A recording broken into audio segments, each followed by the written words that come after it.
ಸೀದಾ ಮ್ಯಾಟ್ರಿಕ್ ಬಂದ್ಬಿಡಣ. ನಾನೊಂಥರ ಮಗು ಇದ್ದಂಗೆ. ಹಳ್ಳಿಲಿ ಹೆವಿ ಸಭ್ಯಸ್ಥ ದೋಸ್ತ್ಗಳು, ಮಾತೆತ್ತಿದ್ರೆ ಬರೀ ಕೆಟ್ಟ ಬುದ್ಧಿ ಹೇಳ್ಕೊಡೋ ನಮ್ಮಮ್ಮ ರತ್ನ. ಈ ಕಿವಿನಲ್ಲಿ ಯಾವ ಕೆಟ್ಟದ್ನು ಕೇಳ್ಬಾರ್ದು.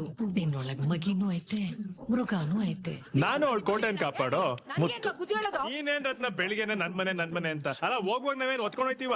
ಪಾಲಕ್ ಬಂದಿದ್ ಪೋಟ್ಕೊಂಡು ಖಾಲಿ ಇದ್ದಾಗ ಎಲೆ ಬಿಡ್ಕೊಂಡಿದ್ದೆ. ಹಳ್ಳಿಲಿ ಏನು ಇಲ್ದೆ ಹೋದ್ರು ಒಂದಂತೂ ಇದ್ದೇ ಇರುತ್ತೆ. ನೆಮ್ಮದಿಯಾಗಿ ನಿದ್ದೆ ಮಾಡಕ್ ಬಿಟ್ಟಾನ ಭಗವಂತ.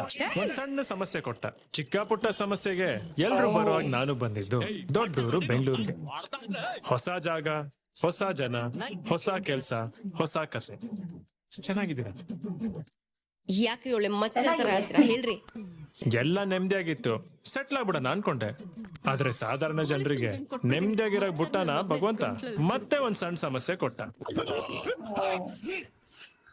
ಚಿಕ್ಕ ಕೆರೆಯಿಂದ ದೊಡ್ಡ ನದಿಗ್ ಬಿದ್ದೆ. ತಪ್ಪು ಮಾಡಿದವ್ರಿಗೆ ಶಿಕ್ಷೆ ಆಗ್ಲೇಬೇಕು.